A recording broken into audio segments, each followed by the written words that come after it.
When experiencing a loss of power on one hot leg of a 120/208 volt center grounded Y secondary from a 480 volt corner grounded delta primary 30 kilovolt-amps transformer, several potential causes need investigation. Firstly, consider pro-grounding. Ensure a solid ground connection on both the primary and secondary sides of the transformer. Secondly, inspect for loose or faulty connections. Check all connections, including taps, to ensure they are tight and secure. An open circuit on the neutral conductor can also result in a loss of power on one hot leg, with the neutral becoming live. A transformer fault, such as a winding or insulation failure within the transformer, can cause abnormal voltage distribution. To troubleshoot this issue, follow these steps. 1. Check grounding. Verify the grounding system and ensure that the green wire, or bare copper in older installations, is connected to the ground rod. 2. Inspect connections. Thoroughly check all connections, including taps on the transformer, primary and secondary terminals, and conduit and junction boxes. 3. Measure neutral resistance. Use an ohmmeter to measure the resistance between the neutral point and the ground rod. It should be very low, near 0 ohms. 4. Check for faults in the transformer. Measure the voltage between each pair of phases on the primary and secondary sides. They should be approximately equal. If there is a significant difference, it could indicate a fault in the transformer. Additional considerations include power factor. Ensure that the load has a good power factor, close to 1. Low power factor can cause voltage distortions. Harmonic distortion. Nonlinear loads, such as electronic devices, can introduce harmonic distortion, which can affect voltage distribution. Transformer wire size. Check that the transformer is sized appropriately for the load it is serving. Undersized wiring can cause voltage drops. Now, to elaborate on each of these points for a more in-depth understanding, let us begin with grounding. Grounding is a critical safety measure in any electrical system, and a properly grounded transformer is essential for its safe and reliable operation. The ground connection provides a low impedance path for fault currents to flow back to the source, allowing protective devices like circuit breakers to quickly trip and disconnect the circuit in the event of a ground fault. In the context of a corner grounded delta primary and a center grounded Y secondary transformer, the grounding configurations are specific and must be maintained correctly. On the primary side, the corner grounded delta system has one of its phase conductors directly connected to ground.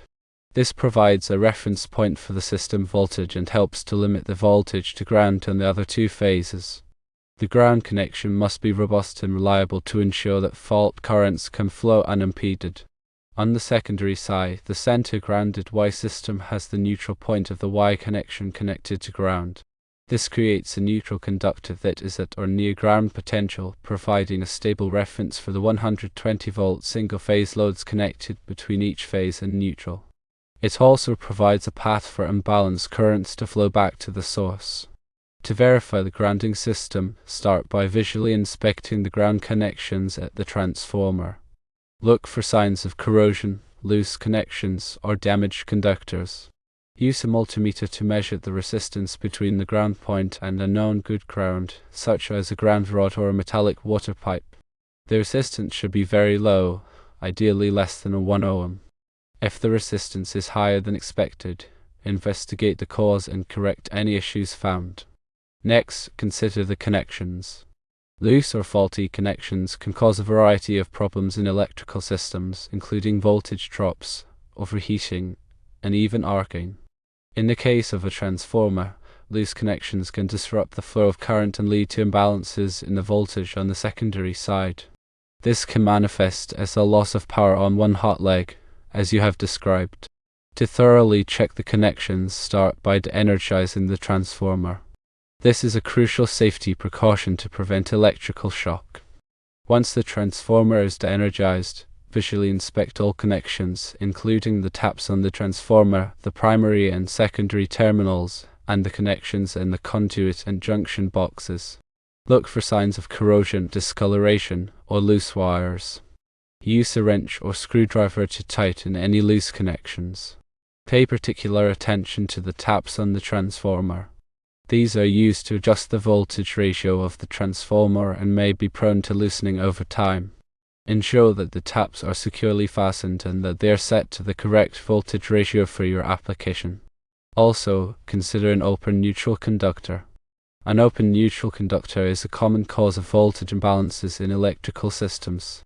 When the neutral conductor is open, the return path for current from the single-phase loads is interrupted. This can cause the voltage on one hot leg to drop, while the voltage on the other hot leg may rise.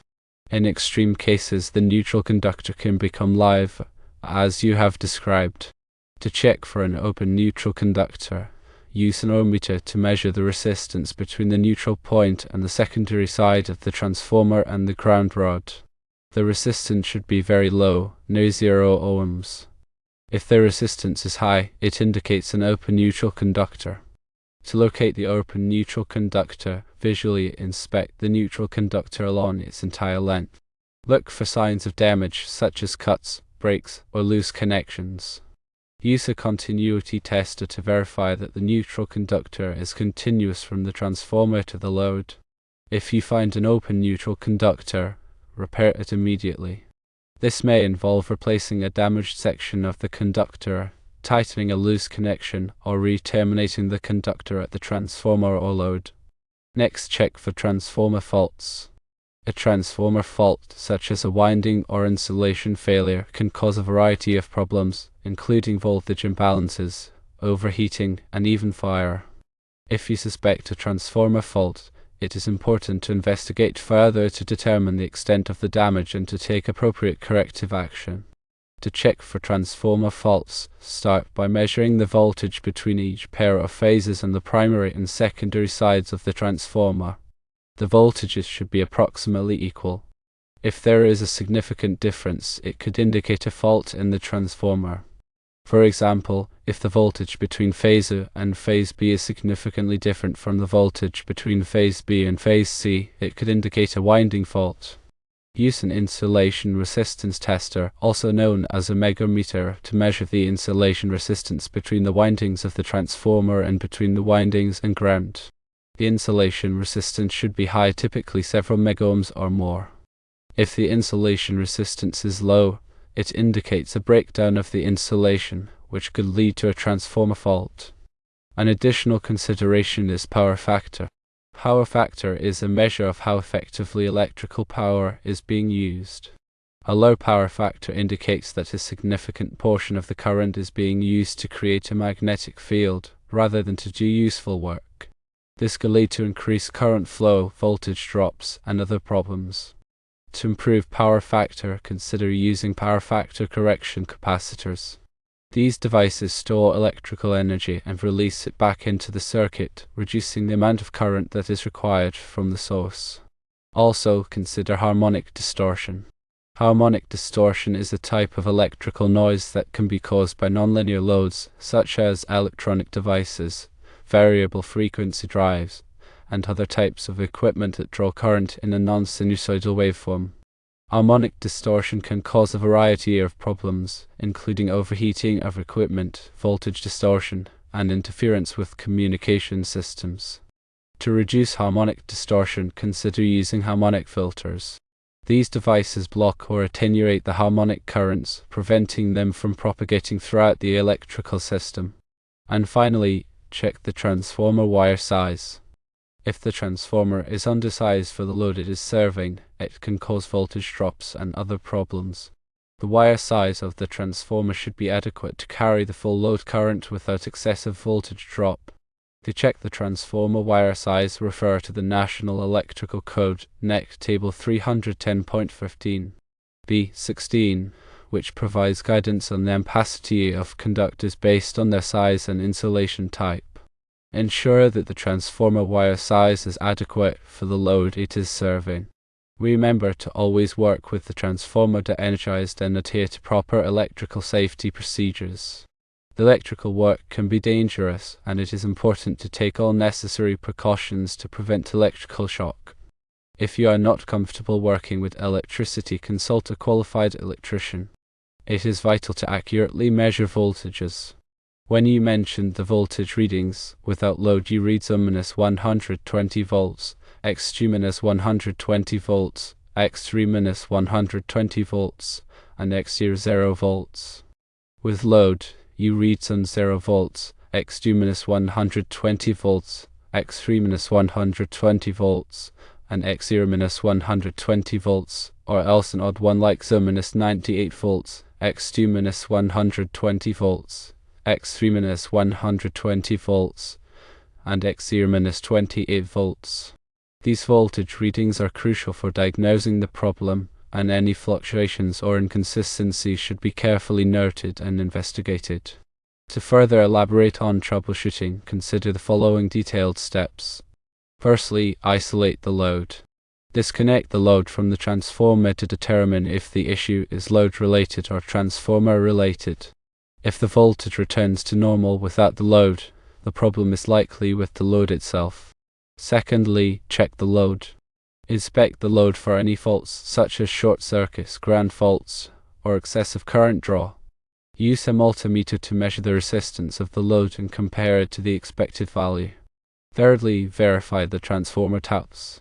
Ensure that the transformer taps are set to the correct voltage ratio for your application. Incorrect tap settings can cause voltage imbalances and other problems. Consult the transformer datasheet or nameplate for the correct tap settings. Fourthly, inspect the primary voltage.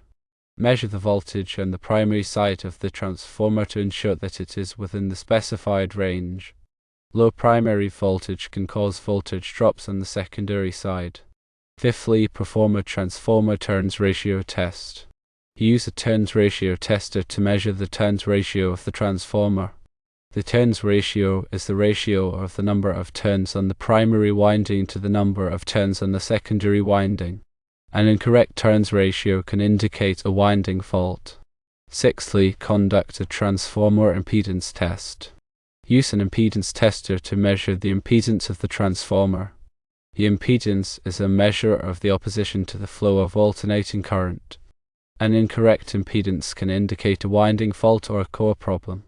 Seventhly, perform a transformer excitation current test. Use an excitation current tester to measure the excitation current of the transformer. The excitation current is the current that is required to magnetize the core of the transformer. An abnormal excitation current can indicate a core problem or a winding fault. Eighthly, conduct a transformer oil analysis. If the transformer is oil-filled, take a sample of the oil and send it to a laboratory for analysis. Oil analysis can reveal a variety of problems, such as moisture contamination, insulation breakdown, and the presence of contaminants. Ninthly, inspect the transformer core. Visually inspect the transformer core for any signs of damage, such as cracks, discoloration, or loose laminations.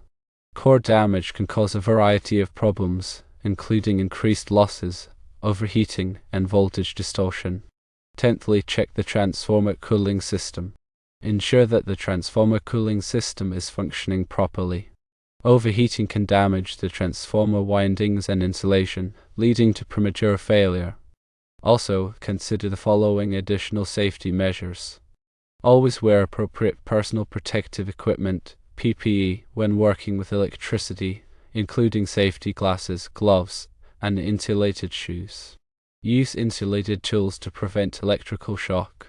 Work in a well-lit and dry environment. Avoid working alone. Have a qualified electrician present to assist you. Follow all applicable electrical codes and regulations. If you are not comfortable working with electricity, consult a qualified electrician. Furthermore, consider the impact of unbalanced loads. Unbalanced loads can cause voltage imbalances on the secondary side of the transformer. This can be particularly problematic in a 120/208 volt Y system, where the voltage between each phase and neutral should be approximately equal. If one phase is heavily loaded while the other phases are lightly loaded, the voltage on the heavily loaded phase will drop, while the voltage on the lightly loaded phases will rise. To mitigate the effects of unbalanced loads, distribute the loads as evenly as possible across all three phases. Use a load balancing panel to monitor the current on each phase and to adjust the loads as needed. Consider using a larger transformer to provide additional capacity for unbalanced loads. Also, remember to check the surge protection.